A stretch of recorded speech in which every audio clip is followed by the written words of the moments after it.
Hello everyone.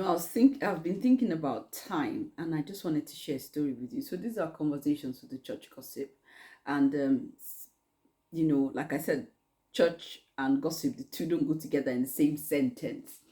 Anyway, when I was in university, I had a friend, and we used to go partying together. You never know when your time is up. You never know. So there was this day I woke up and I just, you know how women, then could just be moody, hormonal sometimes, I didn't used to go to church. I started going to church at some point and then I backslid. And, I just left God and was on my own thing. But all this while, God kept speaking to me. He kept ministering to my heart. He kept calling me back to Him. And, there'll be days that I'll see my cousin, going to church in the morning, and I'll see her as she's going to church in the morning, and she'll be like, "Oh, I'm going to church," and I'll be like, "Okay, pray for me. I'm not coming," and I'll be going in the opposite direction, probably coming back from a party while she was off to church. And then, I just felt I had time. I felt I had time. I didn't take the things of God seriously at all. And interestingly, so with my friend, we used to go partying together lots of times. And I remember this day I'd woken up and I'd felt that I didn't really feel like talking to anybody. I think maybe I was on my period or something. So I was moody. And, we have a clock behind me, and the clock, tells us what the time is. And so this day I just woken up and I just thought, oh, I can't be bothered to go anywhere. I don't want to do anything. I just want to be by myself. And that was the day that there was this big, really big party happening. So I stayed home. My roommate was getting dressed, in the evening. And then my friends getting dressed. They were coming in and out, sharing stuff. And then I just didn't really talk to them. So because I didn't talk to them, nobody wanted to invite me. They just wanted to give me space. And I stayed home. Anyway, my friends went out for the party. And this party, my best friend went out. They were in a car. As they were coming back, they were driving and they had an accident.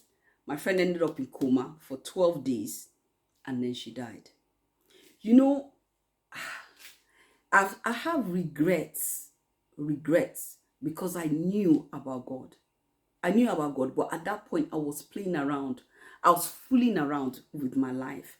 And you always think, I have time. So today, you may be listening to this and you may be wondering, you may be in that place where I was, where you think you have time. You have enough time to do what you want to do and then come to God. But we never know when our time is up. When my friend stayed in coma for 12 days and then she died, I was in shock. I felt that God would require her blood from my hands. I knew that God was calling me. The day they told me she had died, I went home. I walked, we used to live in a particular place. And I was walking on this long road. And as I was walking down that road, I was thinking about my life. And I was thinking about the fact that God had been calling me and He had been warning me. So I don't know if you're in that place today where God is calling you and is warning you. And you're thinking, I have time. We don't have time. As you're listening to this today, can I ask you to please come back to God? Can I ask you to, just listen to what He's saying? Come to God, give Him your life, submit yourself.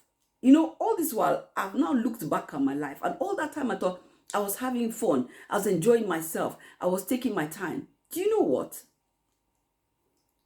Now I find that I really have what they call life. I have internal peace. I was always looking for something. I was striving. I looked for it in different things and I never found it. But now I have peace. I'm no longer that. If you're trying, you're struggling, you're like, what is it that's missing from my life? What am I missing? What do I need? What do I need to do? What else can I add? What you need is Jesus. He's the one that satisfies. In John chapter 4, this woman goes about, she has a water pot on her head. She's the Samaritan woman. And she comes to the well, in the city of Sychar to get water. But she meets Jesus. Jesus is the one who satisfies this woman. Before then, this woman had countless husbands, 5 husbands. The one she was with was not even her husband, So, we don't have time. So can I encourage you to just pray and just ask God, come into my heart. I'm a sinner, save me, change my life.